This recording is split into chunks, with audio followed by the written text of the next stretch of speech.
looks like you're working, doing something and stuff like that. Okay, gotcha. What's the actual address then? Arapahoe? Okay. What unit are you in? I don't think I have to actually tell you that.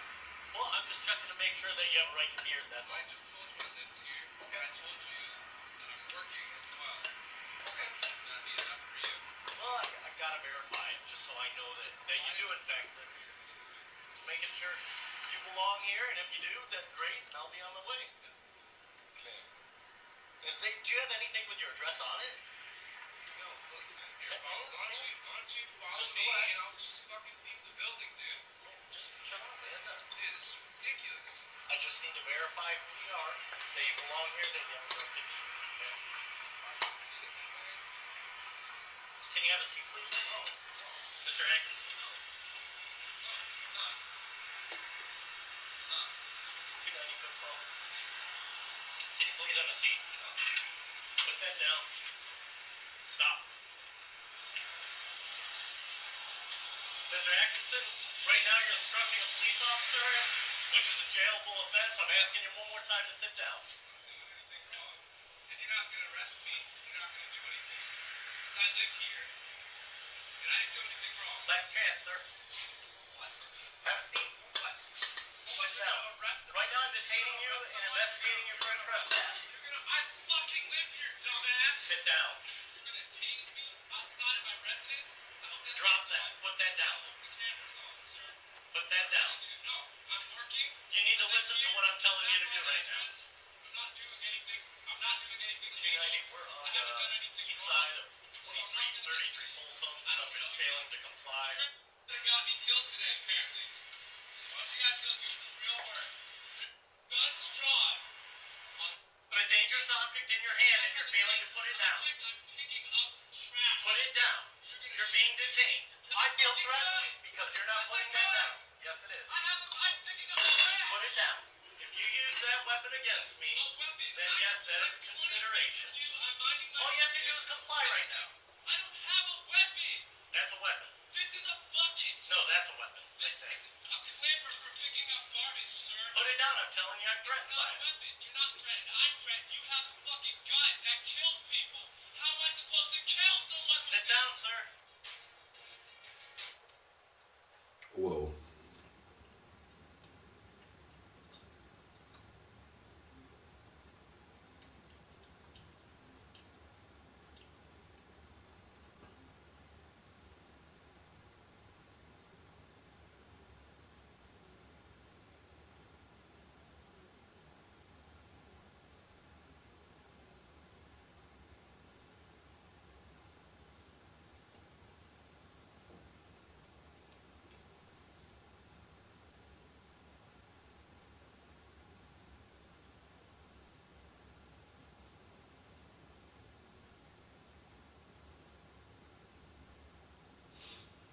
All right. Wow. So I don't check Facebook for one day, and it's like flooded.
I want to talk about AI, because we've been talking about it a lot here, which I want to get it clear what your thoughts are, because it's mostly Elon's scared of robots. I mean, that kind of thing. Or what, how do you... I'm scared of robots. Or artificial intelligence. Can you like clarify exactly what the issue you have now? And you deserve the background. We've been talking to Jeff Bezos, Sundar Pichai. We talked to Mark Fields from Ford about it. Yeah, the Facebook folks. There certainly seems to be in the tech companies a big, tremendous new drive or interest to believing they will be all competing for intelligent assistance. And it's good. It'll make your life better. And make your life better. Siri is going to suddenly get smart. Microsoft's one is going to get smart. And Google is going to cream them all. It's largely a happy version. Sometimes technology hurts you, but not as much as it helps you. That's really... Yeah. So there's been a lot of conversation here about that. Sure. And you've staked out a slightly different position. So can you talk about that? Well, I mean, I think my sort of full position would require quite a long explanation. I mean, I am concerned about certain directions that AI could take that would be not good for the future. I mean, I think it'd be fair to say that like not all AI futures are benign, not all. Okay. And so if you have something, if we create some digital superintelligence that exceeds us in every way by a lot,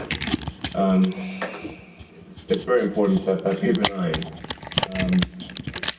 And so actually with a few others, I created OpenAI, which is an AI. It's a nonprofit actually. It's the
I think the governance structure is important. So we wanted to make sure that there was not some fiduciary duty to generate profit off of the AI technology that's developed. So we created this 501c3, but it's quite different from, I mean, like a lot of sort of 501c3s are, they don't have a high sense of urgency. And like they're not like, they're not really sort of developing technology at a fast pace. But OpenAI is. So OpenAI has a very high sense of urgency, and the talent. I think that the people that have joined are really, really amazing. And the intent with OpenAI is to democratize AI power. There's a quote that I love from Lord Acton. He was the guy who came up with power corrupts and absolute power corrupts absolutely, which is that freedom consists of the distribution of power and despotism in its concentration. And so I think it's important, if we have this incredible power of AI, that does not be concentrated in the hands of a few and potentially lead to a world that we don't want. And what world is that? What do you foresee that when you see it? It's difficult. I mean, it's called the singularity because it's difficult to predict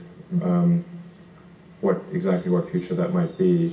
Except I don't know a lot of people who love the idea of living under a despot.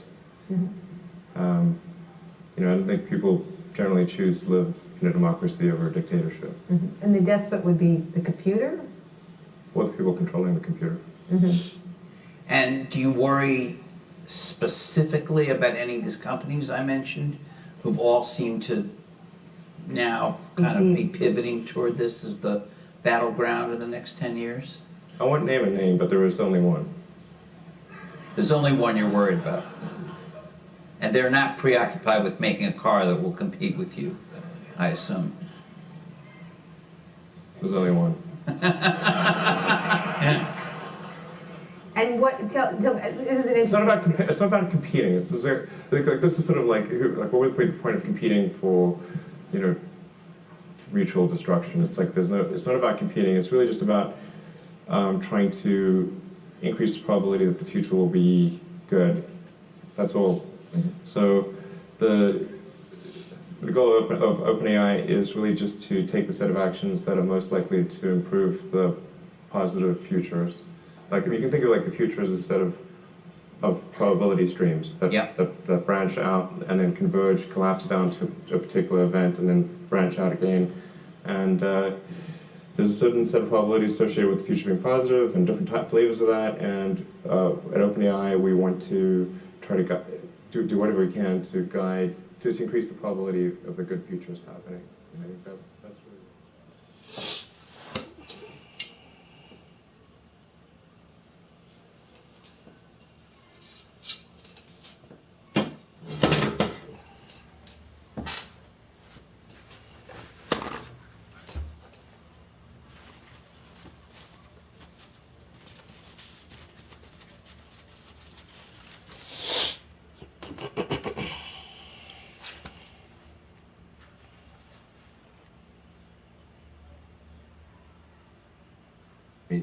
There was a phase change in the economy around 1970 that I cannot get people to focus on. And if you look at like GDP, which is a very flawed measure. We're talking about AI because we've been talking about it a lot here.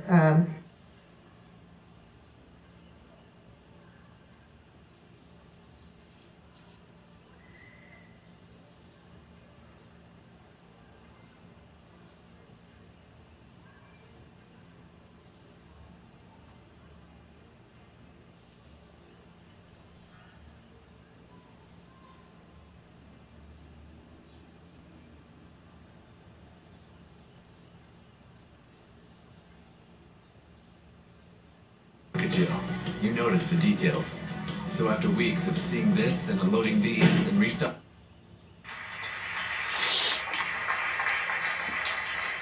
The subject of my talk tonight about something that is smarter than you are. Artificial intelligence. A lot of people who work in artificial intelligence believe artificial intelligence 1,000 times smarter than we are. It will be moving at speeds that are 100,000 times as fast as we think, and it will be digesting information and data 1,000,000 times more than we can. What is artificial intelligence? There are a lot of confused ideas about it outside of the world. But the answer is very simple. It's one sentence. Artificial intelligence is software that writes itself. It writes its own updates. It renews itself.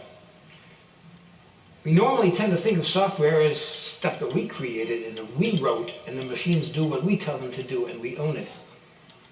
This is not any longer true.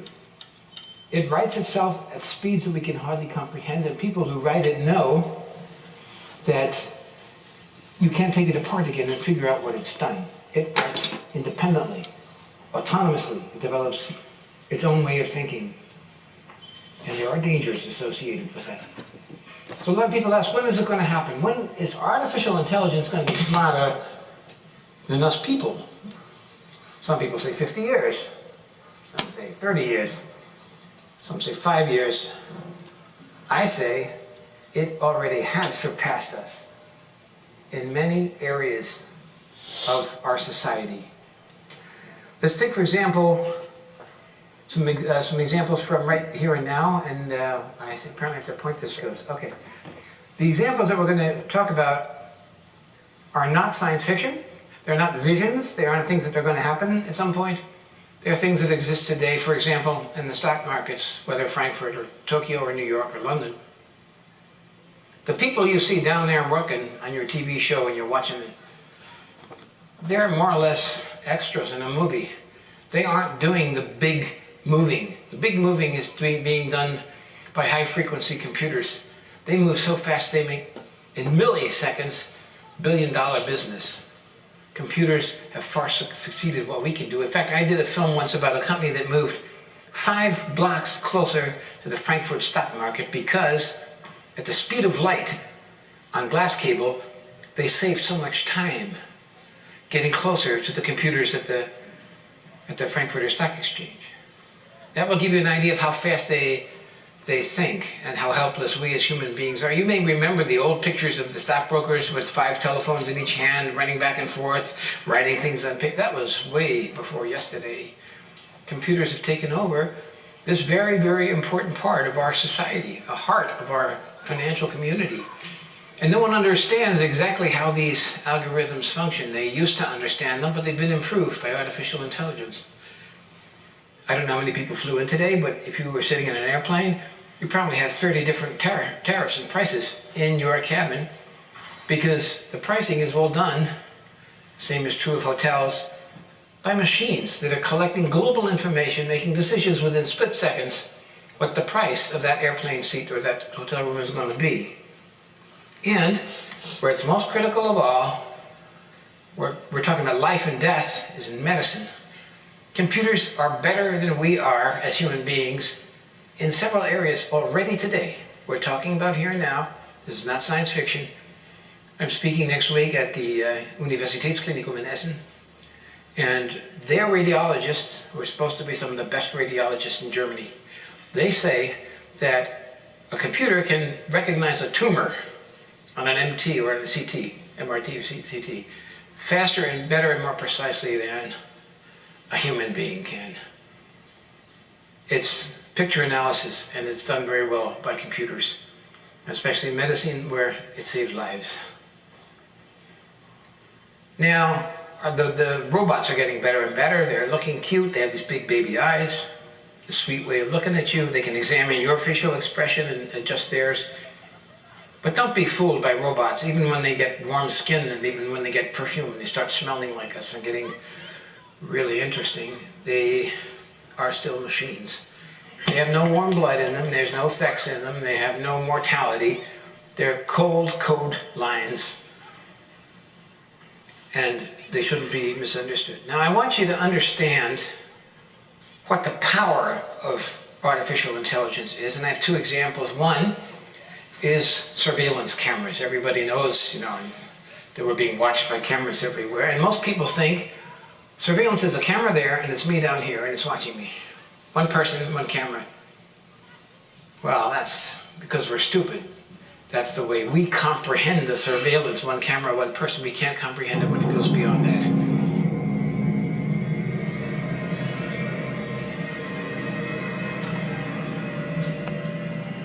This image was taken 17,500 feet above Quantico, Virginia, and covers 15 square miles. This whole image is at a very, very fine resolution. So if we wanted to know what is going on in any spot along this image, say near this building at this intersection, everything that is a moving object is being automatically tracked. The color boxes represent that the computer has recognized the moving objects. You can see individuals crossing the street. You can see individuals walking in parking lots. There's actually enough resolution to be able to see the people waving their arms or walking around, what kind of clothes they wear. Unlike the Predator camera that limits field of view, Argus melds together video from each of its 368 chips to create a 1.8 billion pixel video stream. This makes it possible to zoom in and still see tremendous detail. And produces 1 million terabytes every day. That's a lot of data. And I'm telling you this because not that the sensors are modern and not that the photography is modern. Behind that is a brain or a cognitive intelligence. And that brain is in a position to analyze everybody down there. At the same time, in real time, they see where everyone is going. We can understand it when we reduce it to a single person, but we cannot understand it when you're talking about 100,000 people in the city, plus the vehicles, which are all recognized. Due to such systems, they have also redone facial recognition. You probably think facial recognition is from the front. But they've redone to do it from the top because that's where the drones are. And they look at your ears, they look at the way you walk, they look at your head. That's modern facial recognition. So that's one idea. As a human being, we think of one camera and one person. This is a little of their things. It's taking all the details, all the music up to, and they record it so they can tell where that person was 2 weeks ago, 2 months ago, what stores he visited, what his whole behavioral patterns are. That's all part of the analysis of Argus. These are called tennis balls in military and intelligence circles. It's a new secret of sensoric thing. A cruise missile will fly into a valley in Afghanistan, and this is especially important because the troops have left many of these areas, and it will drop literally thousands of these sensor packages, or these tennis balls. They're all packed in foam rubber. They record with cameras, they record with microphones, they record with seismic measurements, they record with Geiger counters, they record with chemical sensors that can look for chemical things. That's not the amazing part of it, and it's not the amazing part that they have a little signal that goes over here to the transmitter goes up to the satellite. Old technology, nothing special.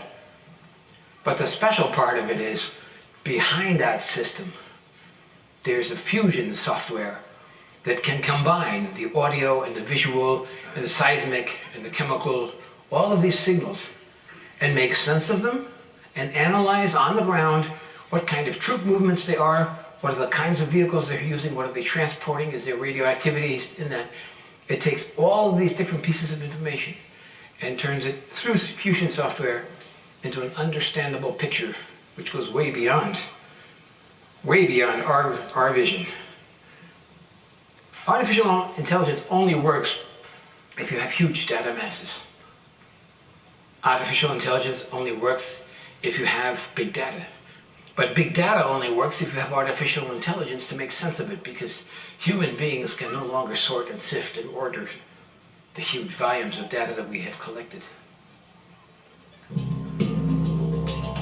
And thus it is not surprising that the company that has the most information in the world is probably the most powerful country in the world, Google, is very interested in artificial intelligence and has been traveling around the world as a shopping queen, buying all the companies that are dealing with robotics. This is one of their robots. This is called Atlas.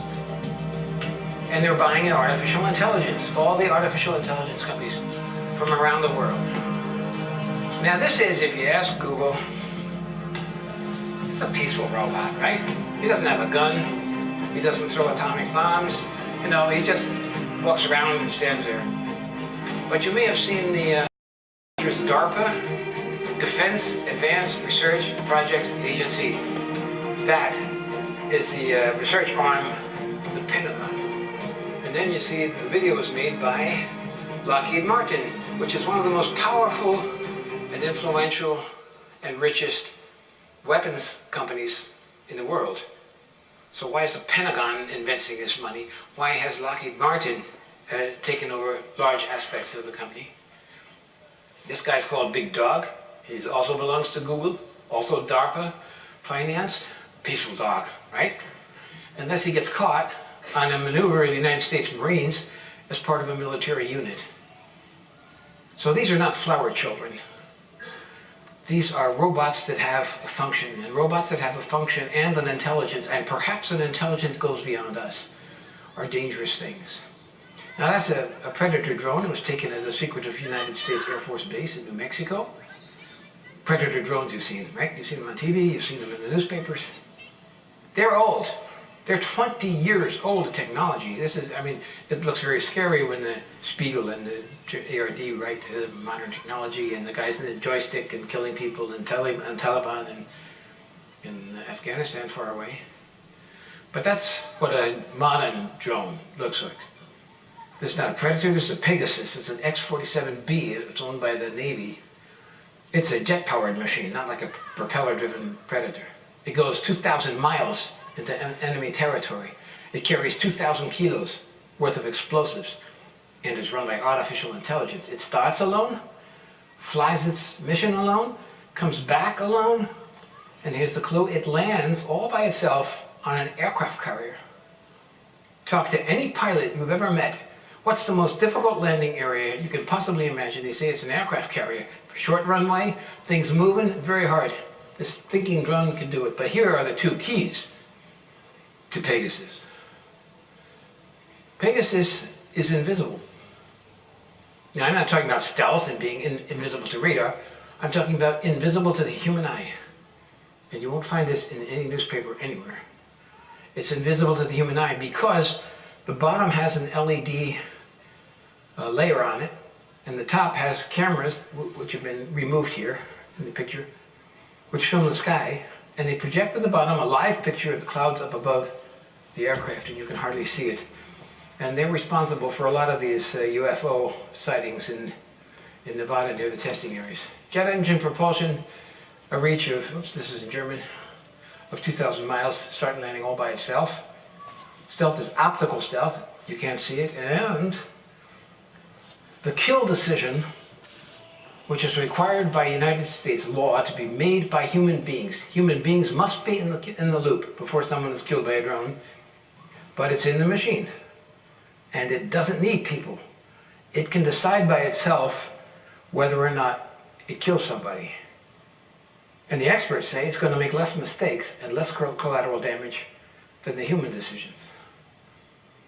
The kill decision in robots in the air, in robots on the ground, in robots in the water or underwater, where there are also drones, is made by, or can be made by machines. And in my book, I quote many official United States government documents which say, our goal is to have the kill decision made by them. The problem is, artificial intelligence, sometimes they make mistakes. This is Talon. He's an automatic cannon. I mean, they can, a lot of ammunition in that thing, and you can also put rockets on it. And it's in Iraq since 2007. At a demonstration with U.S. generals and experts, the damn thing got out of control and started pointing at the audience. And there was a Marine there, thank goodness, running across the field who tackled it like a football player and threw it on his side and probably prevented a couple hundred people from being killed. Now, this wasn't reason enough to take a lucrative contract away from the company that built it, and it wasn't enough to take the Talon out of Iraq. It's just sort of off duty for a moment because, you know, there were some early stages of development, you know, that kind of problem. But don't underestimate artificial intelligence because it's getting better every day and it's going to scare us. And now I'm right at the right time where I say stop. Because I want to take a look now. This has all been here and now technology. Let's go to the future. Not far, just a little bit to the Internet of Things, to artificial intelligence as being spread out. It's not a central machine in a box where you can pull a plug. Artificial intelligence is networked like the Internet of Things. And part of it may be in a smart watch or a refrigerator or in a supercomputer. And the intelligence exists only by networking it together. If the supercomputer needs more computer power, it goes there and gets it out of the Internet. If the computer needs better programs, it goes there and gets those programs. And if it needs more information, more data, it goes there and gets more data. It sets up a spontaneous network for its needs, which collapses when it no longer needs it.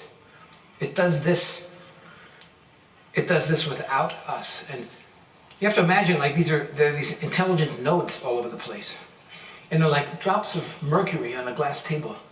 They will find their way to each other. They will find their way together. Now, we have to be very careful, because survival is an issue for artificial intelligence. It needs to exist to be able to do the things it wants to do according to its program. So it lays, like insect eggs, backups and computer programs all over the world, thousands and thousands of them, so that if we do destroy part of it, it's still alive.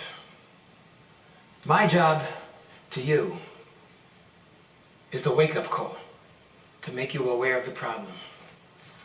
Your job is to figure out how we're going to stop this before it kills us. Thank you.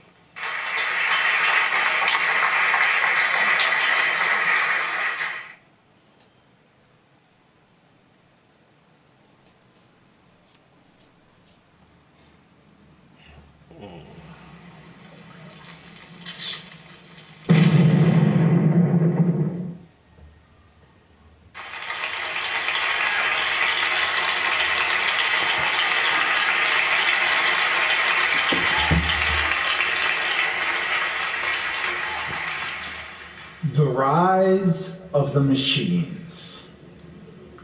Who here is scared of killer robots? I am. I used to work in UAVs, unmanned aerial vehicles, and all I could think seeing these things is that someday somebody is going to strap a machine gun to these things and they're going to hunt me down in swarms. I work in robotics at Brown University, and I'm scared of robots.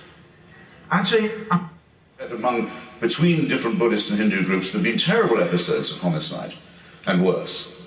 There are some parts of the world where they've calmed down and got over it. But it doesn't entitle us to forget what religion was like when it thought it could get away with it. Okay, but I mean... Anyway, my principle is absolutely one of coexistence and even of cultural admiration, as long as the fangs are drawn. And if you say they've been drawn in Bali, good on them. It just sort of goes against the idea that religion poisons everything, which is your basic point. Perhaps it's a rhetorical When you're describing a culture and praising it, as far as I know justly, to precisely the extent to which it doesn't resemble really a religion. Now, is that me having it both ways?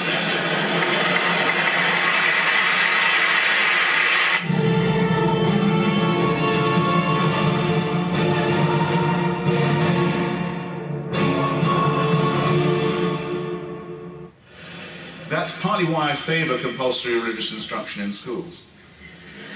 Because I know of no other way to guarantee the steady mass production of atheism.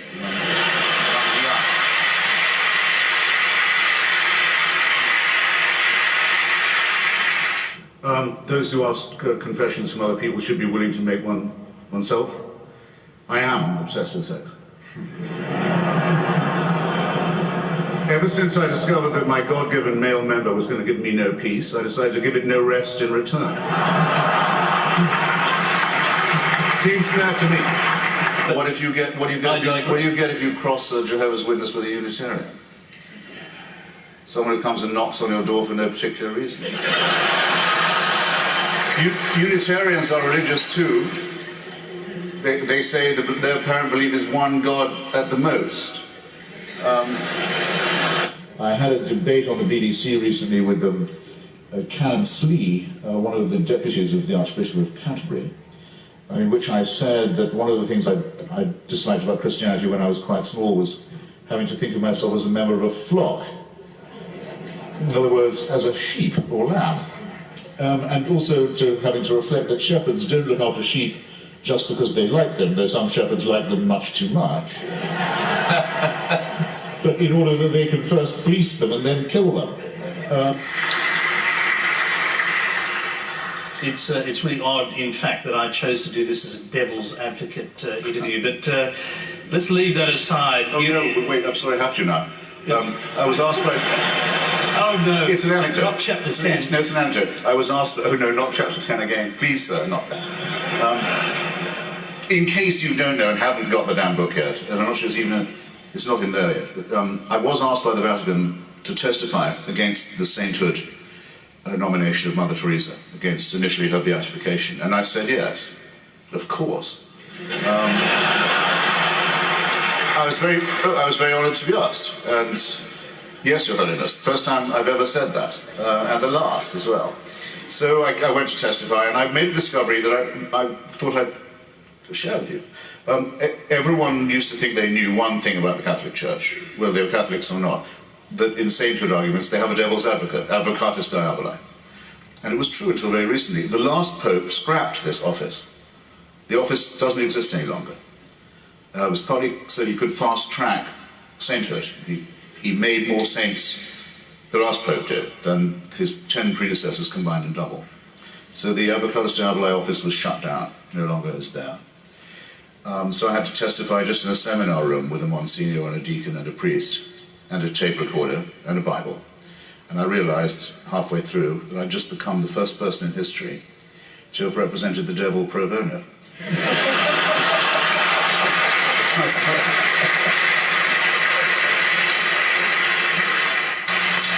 What if they'd listened to the atheist community in Northern Ireland, which is a real thing, and if they listen to the secular movement in Northern Ireland, which is a real thing, and I know many people who suffer dreadfully from membership in it, not excluding being pulled out of a car by a man in a balaclava and asked, are you Catholic or Protestant? He said, I'm Jewish atheist, actually. He said, what are you, Protestant Jewish atheist or No one, though they were asked repeatedly, would say whether they thought Stephen Fry, my friend, was in a state of mortal sin or not. They wouldn't tell you. Something about the question brought out their inner coward. Well, I say that homosexuality is not just a form of sex, it's a form of love, and it deserves our respect for that reason. That when my children were young, I'd have been proud to have Stephen as their babysitter, and I told them they were lucky. And if anyone came to my door as a babysitter wearing those orders, I'd call first a cab and then the police. Do you regard any of the world's religions to be false? Do you regard any of the world's religions to be false preaching? Yes, I think certainly. Would you name one then? Islam. Right, that's quite a lot. Pardon me? That's quite a lot. Yes. Do you think it's moral to preach false religion? No. So religion is responsible for quite a lot of wickedness in the world right there. Certainly. Right. I'd be happy to concede that. I would agree with that. So if I was a baby being born in Saudi Arabia today, would you rather I was me or a Wahhabi Muslim? Would you rather it was me, it was an atheist baby, or a Wahhabi baby?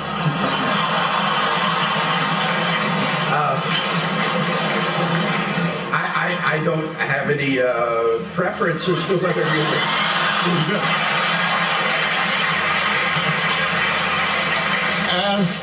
As bad as that, okay. Consider yourselves, and consider this carefully, ladies and gentlemen, brothers, sisters, comrades, friends. Are you yourselves willing, for the sake of certain elements of the numinous, perhaps for a great record of good works, as is proposed by Tony, are you willing to say that you give your allegiance to an ultimate Redeemer? Because you're not really religious if you don't believe that there is a divine supervision involved. You don't have to believe it intervenes all the time. If you don't believe that, you're already halfway out the door. You don't need me. There must be something very persuasive about those who put this meeting together, because they maybe break two of my usual rules. One is not to enter a house of worship without wearing a vast necklace of garlic around my neck. And the other is to do no work, no labor of any kind on the International Day of the Working Class, May Day. So you maybe break two for a start. But hey, commandments of four. So what he's done is trying to find what he feels is the least obnoxious religion he can find, and then not take it too seriously. What would you say to such a person? Well, that used to be called the Church of England. Or the Unitarians, about whom Bertrand Russell said the great thing about them is they believe in one God maximum. Peter de Vries is very good on this. He says people used to be pagans and polytheists and believe in multiple gods, and then they started believing in one God, and they're getting nearer the true figure all the time. This is progress. I'm a Navy brat myself. I'm from Portsmouth, and there's a famous story about a young officer undergoing a rigorous examination to pass for captain, and he's told to picture himself on a leeward shore with a very strong wind driving him towards the rocks. He's asked, what are you going to do? He says, well, cram on all sail and steer to starboard, hard down on the tiller and on the wheel. So, but the wind keeps coming, you're still being driven on. What are you going to do now? He said, cram on more sail and keep the wheel very hard down away from the leeward side. And they said, but you're still being driven onto those rocks, young man. What are you going to do now? Just cram on more sail and keep the rudder and the tiller hard down on the starboard side. And he's interrupted. He said, where are you getting all this extra sail from? And he says, the same place you're getting all your extra wind from. Michael wanted to do this sitting down, but it's the old demagogue in me. I need the pulpit, I need the podium, and if I can't be erect, at least I can be upright.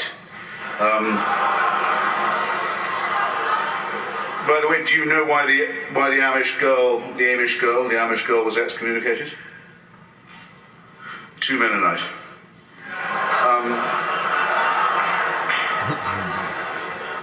Visitor goes to the Western Wall,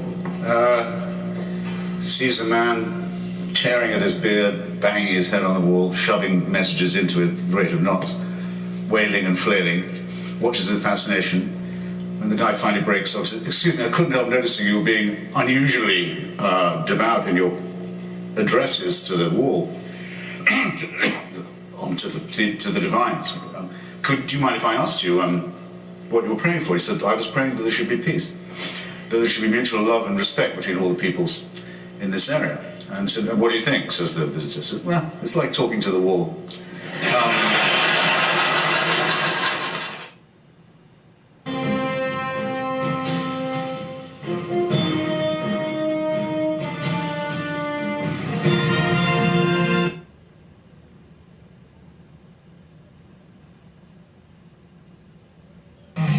This week, carry out large 2-topping pizzas for just...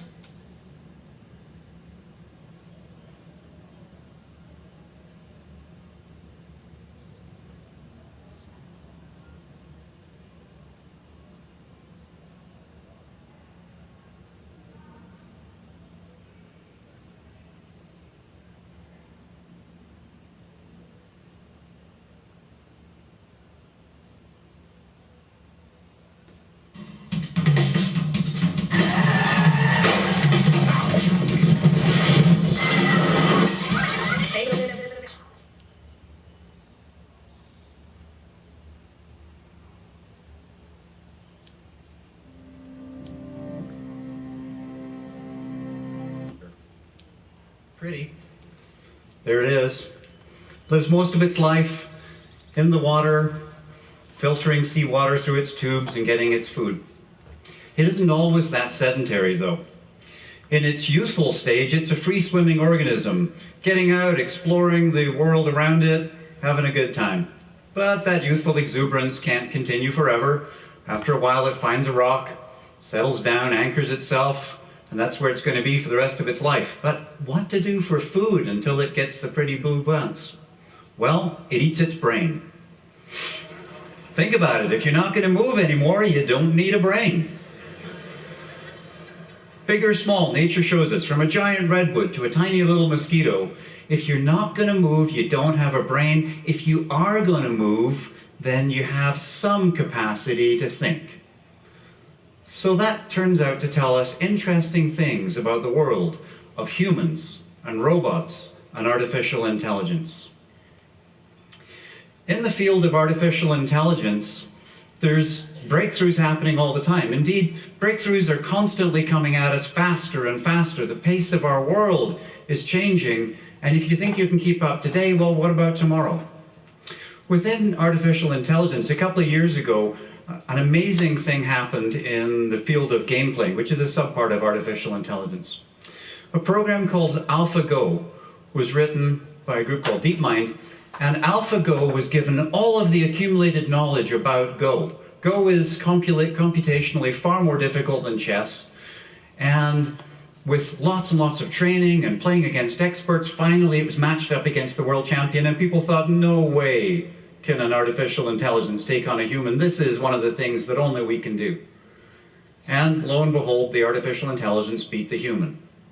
But something far more fundamental happened the following year and didn't get quite as much attention, but quite a bit more important. A new program called AlphaGo Zero was written, and they didn't give it the benefit of human knowledge. They just showed it black stones, white stones, here's how you play the game. And they set it up playing against the champion program from the year before. In a flash, computer-to-computer speed, it became the champion. It would beat AlphaGo 100 games to none. And in doing so, it developed plays that, after thousands of years of playing the game, humans had never even considered. It was like playing with an alien. But AlphaGo Zero isn't going anywhere. It's not getting out and about. But with the advent of self-driving trucks and cars, with unmanned aerial vehicles and drones, our robots, formerly fixed to the factory floor, are, like the young sea squirt, getting out and about and exploring their environment. And as they do, we see that the artificial intelligence that makes that possible become more mobile, become smarter, and start to look like something we would recognize as a brain. Soon we're going to have to reassess our whole relationship with technology. There are two major waves of change sweeping over us. The first has already started, and that's the age where we have specialist artificial intelligence programs called narrow AI and robotics. Together, they're going to make us question very much who we are and how we order our society. The second wave is even more fundamental. In about a couple of decades, but certainly within the lifetime of most of us here today, we're going to see an artificial general intelligence, one that has the capacity of all of us combined, and that will be like sharing the planet with a new life form. These are slightly scary, or maybe very scary, changes, but how we handle them and how we handle that second wave is really dependent on the first. So let's look back at history and see how good we humans are at handling major change. You can see where this is going. Up until 1400, books were a very rare commodity. They were typically produced by monks in scriptoriums. The monk would spend a whole lifetime producing just a couple of volumes, beautiful works of art, but expensive, rare, and literacy, of course, was correspondingly low. All that changes in 1440 when Gutenberg invents the printing press, and suddenly we can print all sorts of things. We can print pamphlets, political tracts, and yes, Bibles. But do the monks rise up and try and smash the printing press? No. First of all, they were fairly peaceful people to start with, but this isn't a sudden, in-your-face existential change. It's a gradual one.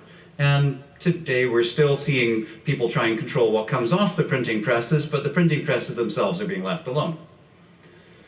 Dial it forward a few hundred years more to 1700, and weaving, taking cloth, making cloth and selling it was literally a cottage industry. The whole family would be involved in gathering wool, spinning it, producing textiles, and that was how they would put food on the table. But with mechanization, along comes the spinning jenny, the jacquard loom, and suddenly the home weaver cannot compete. And with no social safety net, suddenly they have no way to put food on the table. One of the lessons from history is that people will put up with an amazing amount of stuff, but if you deny them a way to feed their children, you have sown the seeds of revolution. And sure enough, by the early 1800s, the British had more troops in England fighting the machine breakers, or Luddites as they came to be known, than they did in the continent fighting against Napoleon. So today we stand at a fork in the road.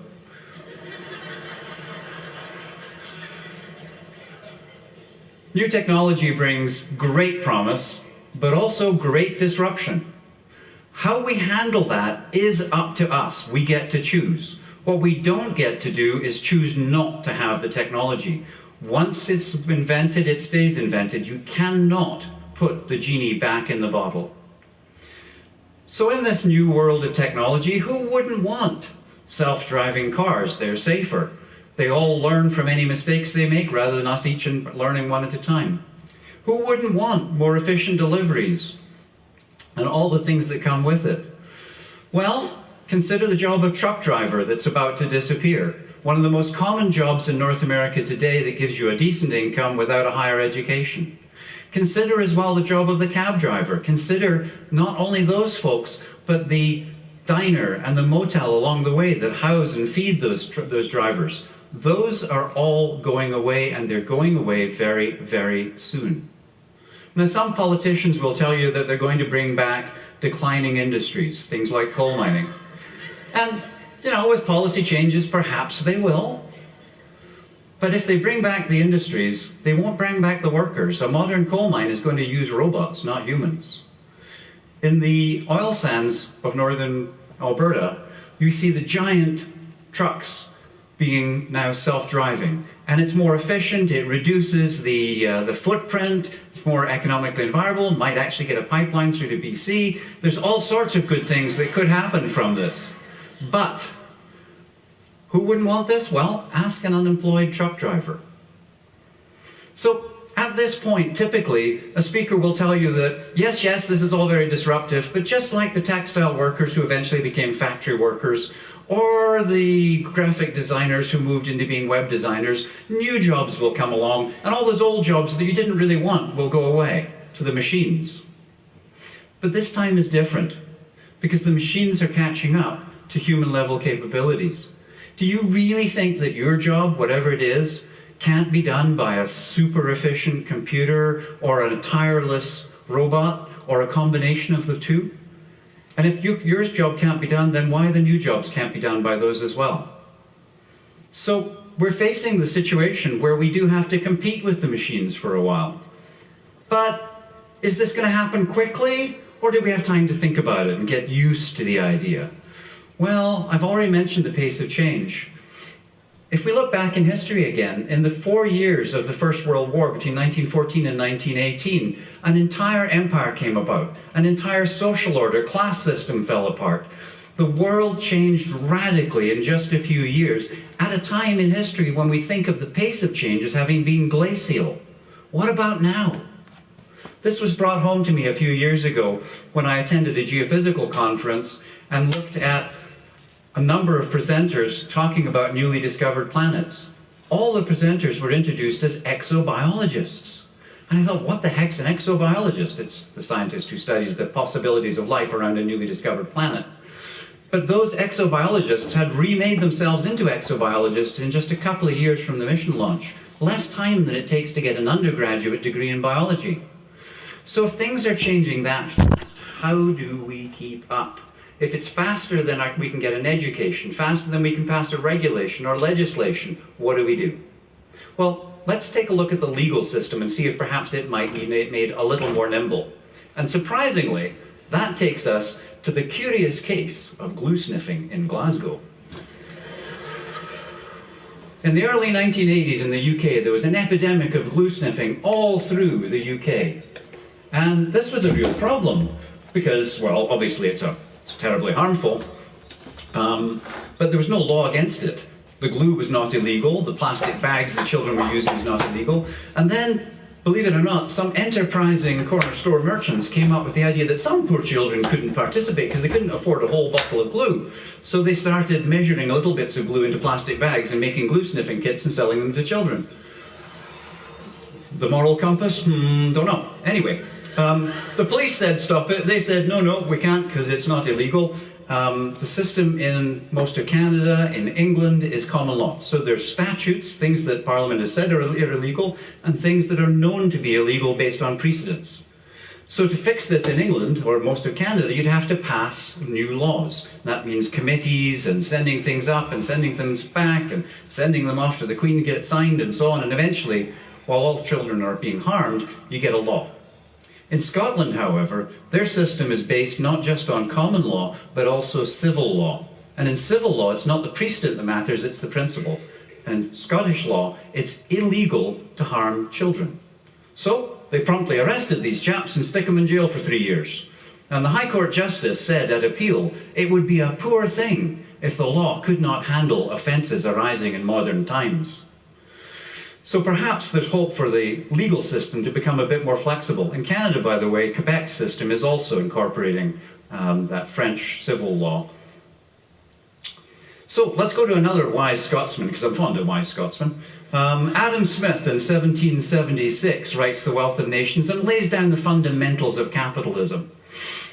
With that, he talks about mostly the division and pricing of labour. But if all labour is being done by machines, where does that leave capitalism? It takes the very basis out from underneath it. So as we move forward with robot factories producing the goods that we need from the raw materials that are out in the land, then if those factories and robots are owned by a few oligarchs, you will have a few super rich people and the rest of us hoping for the patronage of those. A world of massive inequality. Another approach could be that we assert that the ownership of all those resources belongs to the people who live in the land, and we implement something called universal basic income. Now, universal basic income, UBI, is generally thought of as a support for the poor. But remember, we're all going to be giving our jobs to the robots. So who gets the UBI? Well, that would be all of us. So we really need to have a conversation about UBI. With UBI, everybody has enough to live without actually having a job to go to. Some of us will not rise to the challenge. But some of us will. We'll explore, we'll discover what really makes us ourselves. And in doing that, we'll get to explore the nature of human nature. What is it that defines us? Is it just our job? I hope not. I hope it's something more. But with that, we have to hurry, because time is running out. That only takes us to the end of that first wave of change. The second wave of change is the artificial general intelligence. We know the difference between a chimp and a human. We know the difference between the IQ of the proverbial village idiot, not a lot, and Einstein at 160 to 165. But can we comprehend the IQ of a new being that has an IQ of 5,000? Because make no mistake, the AI train isn't going to stop at the human station. It's going barreling right through to a destination that we cannot even understand. So what are we going to do about that? Well, there are certainly challenges. There's a lot of promise. Wouldn't you want to have a friend with an IQ of 5,000 looking out for you? But you wouldn't want to have somebody who didn't like you. We've faced existential crisis in the past. We thought that the plagues of the Middle Age would kill us all and it was the end of the world, but it wasn't. More recently, when the first hydrogen bombs were exploded, not the atomic bombs, but the hydrogen bomb, many scientists, credible scientists, thought that the chain reaction would not stop with the bomb because there's a lot of hydrogen in the atmosphere and they would strip the entire atmosphere off the Earth, leaving the planet lifeless. Why on earth would you do it? Well, the American argument at the time was, well, if we don't, the Russians will, so better dead than red, fire her up. Luckily, we survived. Recently, concerned citizens sued to try and stop CERN from starting up the Large Hadron Collider, fearing that we would create a mini black hole and that we would all get sucked into it. If we are being sucked into the black hole, we wouldn't know it at this point, because from the outside we'd be gone, but we would seem... Anyway, that's another thing. We've survived, that's good. So why should we fear a new super intelligent being? Well, chances are it will have no hostility towards us.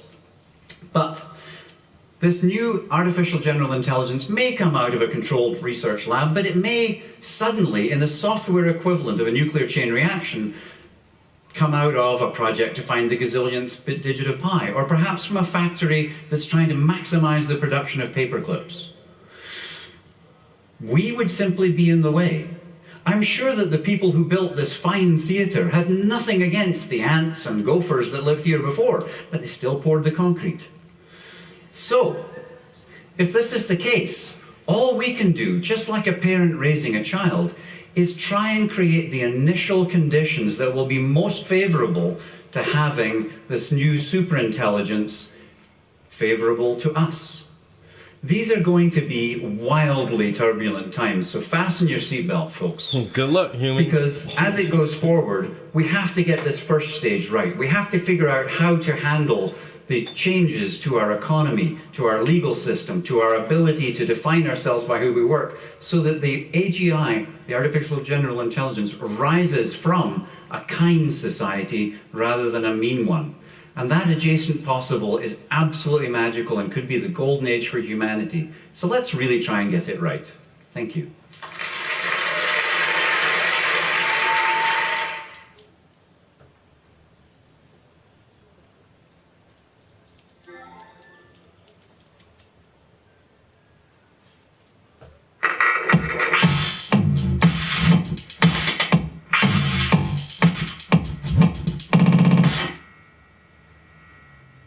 Good morning, everybody.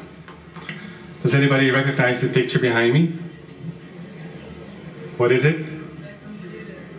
That computer, and it was in fact a mechanical computer, the computer that was used by Alan Turing, which helped to end the Second World War. And what is interesting is that here the wheels are turned, and by registering clicks and no clicks, they could break encrypted messages.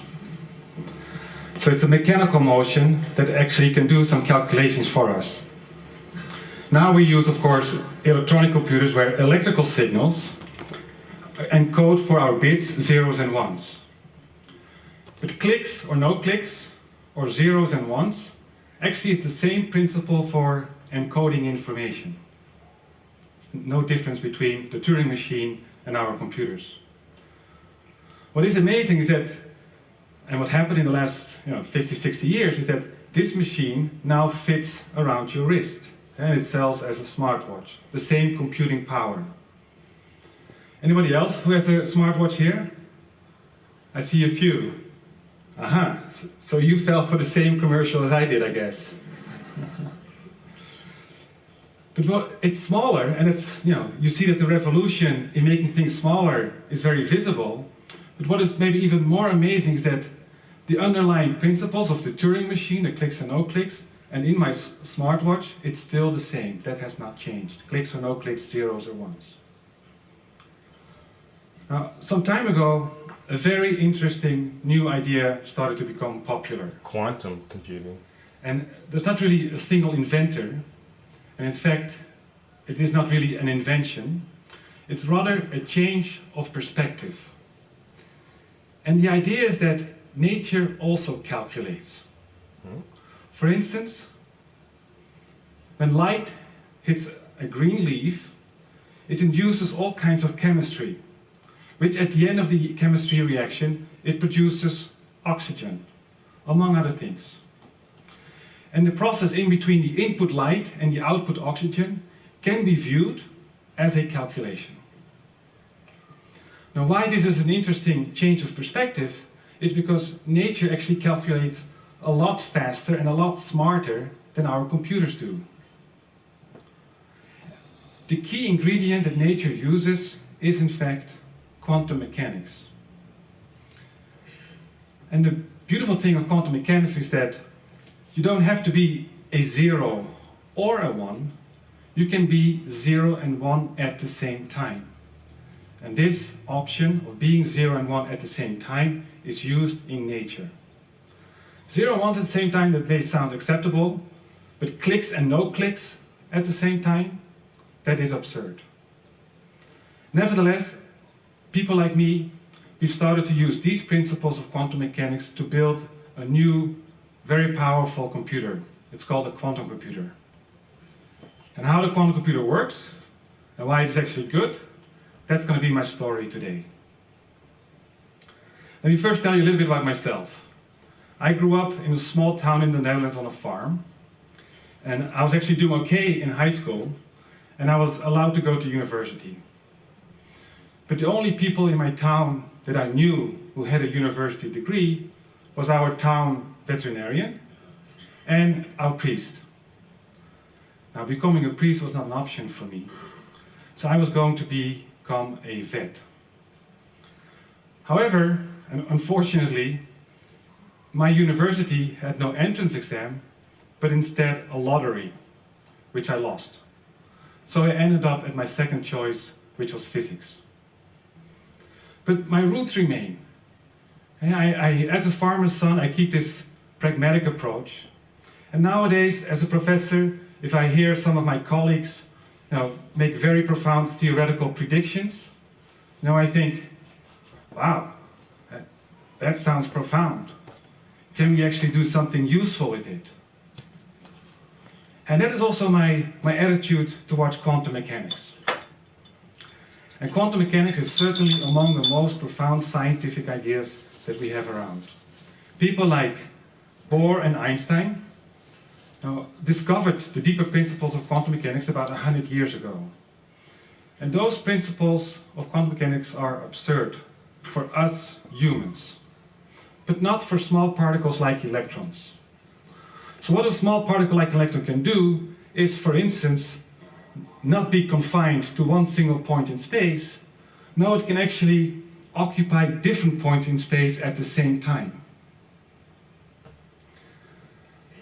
Now, how that is possible is actually very impossible to explain in words, in our language. The best thing we can do is just accept that what is absurd for us is okay for small particles like electrons.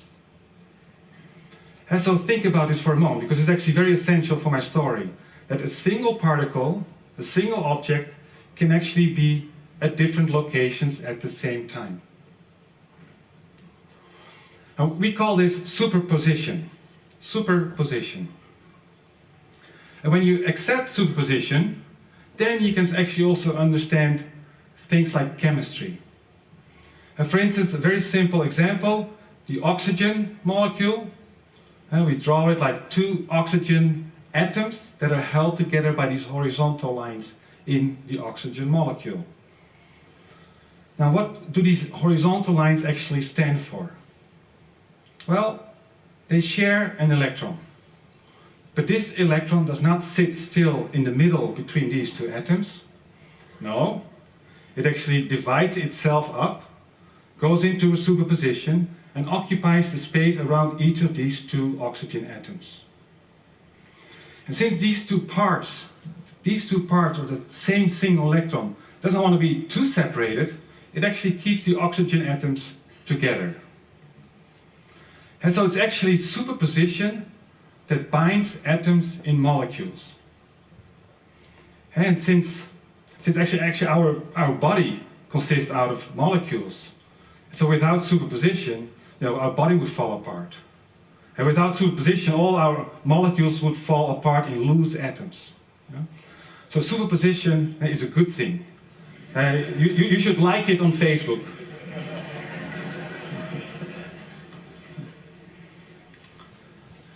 So, since Einstein and Bohr and actually also other genius scientists developed the principles of quantum mechanics, we've been using mostly formulas to describe nature as it is given to us. But now, 100 years later, it's actually time for something new. We now view nature as an information processor. And instead of formulas, we use this symbol to describe that there is an information flow in nature. And we no longer study nature as it is given to us. We actually have started to design and construct, actually also program, the machines that we make ourselves, and study how our own designed machines can actually solve quantum problems. So, my job has become to make qubits. Instead of a farmer, instead of a vet, I've become a qubit maker or a superposition maker. And I want to illustrate that with electrons in boxes. What you see here in the upper row are two boxes and one electron. In our world, that electron has to choose. It can sit in the left or in the right box. In an information description of the same thing, what we say is that in the upper case, when the electron is in the left box, I call it a bit 0. Or if it's in the right box, I call it a bit 1. And this is actually how we encode information in our normal computers. That's the bit 0 and the bit 1. Now the special thing that we do in our lab in Delft is that we can do also superpositions. So we can take a single electron and put it in both boxes at the same time. They're kind of similar as the oxygen molecule, but now with boxes that we have made ourselves and that we can also control and program. So when the electron is in both boxes at the same time, in an information description, we say the system is in a qubit state, and the qubit is in a superposition of a bit 0 and the bit 1 at the same time. So it encodes for that information at the same time. Now if we have these qubits, we made actually a little animation to illustrate how it can be used to speed up calculations. And you see here a labyrinth, and if we put a classical electrons into this labyrinth, then the way electrons actually solve classically this problem to find the exit of the labyrinth is what we would do. We try path by path, and every time we find, it's not the solution, we try again. So sequentially we go through the system until we found the exit. But when we find the exit, we know we have the right solution. Quantum electron would split itself up and in parallel, in a superposition, take all the paths at the same time and also reaching the exit, but now a lot faster. And that is the magic of a quantum computer. All these actions, all these different possibilities can be checked in a massive parallel calculation and find the answer in a single step. That speeds up the calculation. So what would we do if we have a quantum computer? Do we actually have good problems to feed such a super powerful computer? Well, to answer this question, let's zoom out a little bit and ask ourselves, what are actually the big challenges that we face on Earth? The big problems. Well, there are many big problems, but let's focus on our natural resources. We're spoiling energy, we're wasting materials, our climate is changing too fast, and many people on Earth don't get the right medicine. And these are very big problems that somehow we have to solve, and we have to solve it rather soon, at least within the next few decades. To solve those problems, we need radically new tools. And no one doubts that help from a supercomputer will be of vital importance to actually solve these problems. And that's where the use of the quantum computer can come in. Now, universities, I'm working at a university, have started to develop the fundamentals of quantum computers since 2 decades or so. And in the last few years, also some of the bigger global IT companies have joined this effort. And when companies join and invest money, they actually have some specific ideas for the purpose they want to use the quantum computer for. And I've made a little list of what they say will be the applications of a quantum computer. So it's a list starting with electrical cables with zero loss of energy, drug development by solving quantum chemistry problems, predicting material properties for electronics and energy storage, machine learning, optimization problems for robotics, handling big data for sequencing genomes, and airplane design. But this list is, of course, by far not complete. These are just a few examples, and it is impossible to predict what you can do in a new technology. So we started an institute, a new institute in Delft, to actually work in a focused way on developing this quantum computer. It's called QTech. And in this institute, we make the hardware. So by using nanotechnology and clean room fabrication, we make electronic chips with a whole bunch of qubits that we can program. And by programming these chips, we can learn how quantum systems solve problems. Now we do that together with electrical engineers, and we make these chips that you see here in the last shot. And this is an electronic chip that has a whole bunch of qubits on it. And nowadays we can make maybe between 5 and 10 qubits on the chip and program and control it. We think that we need another 10 years or so to make circuits that are big enough to really solve, relevant problems. And have an illustration how it will go, how it will develop from there. So suppose that we take, for instance, the biggest supercomputer that we have nowadays in the world. It's in the US, it's called the Titan, and this computer is actually as big as this concert hall. Now, if I want to make this computer 2 times faster, what I have to do is I have to make it 2 times bigger, 2 concert halls. If this were a quantum computer with the same starting point, then in order to make it 2 times faster, I only have to add 1 qubit to the supercomputer. And 1 qubit is very tiny, you can't even see by by the naked eye. So every time you're adding a qubit to the quantum computer, it becomes 2 times faster. And that is because the computational power of a quantum computer scales as an exponential. It's 2 to the power the number of qubits. Now, exponentials are difficult to understand, but let me try to illustrate it with a number example. And I have to go off stage for this example, actually, because if I'm a linear machine, and if I start to give handshakes to everybody in the audience, then it's a linear process, and I need 10 steps, in fact, to give 10 handshakes, and I need 2 for 4 more. I do this linear. I'm a classical machine. Suppose I could go into a superposition. Then in 10 steps, I actually can shake 2 to the power 10, that is 1,024 hands. So in the same sequence, I would have given everybody here in the concert hall a handshake. And that is the difference between a classical computer, a small section, and a quantum computer, everybody in the concert hall. So we're not talking here about some incremental improvement of computing speed. This is really a revolution in information technology. It's a game changer.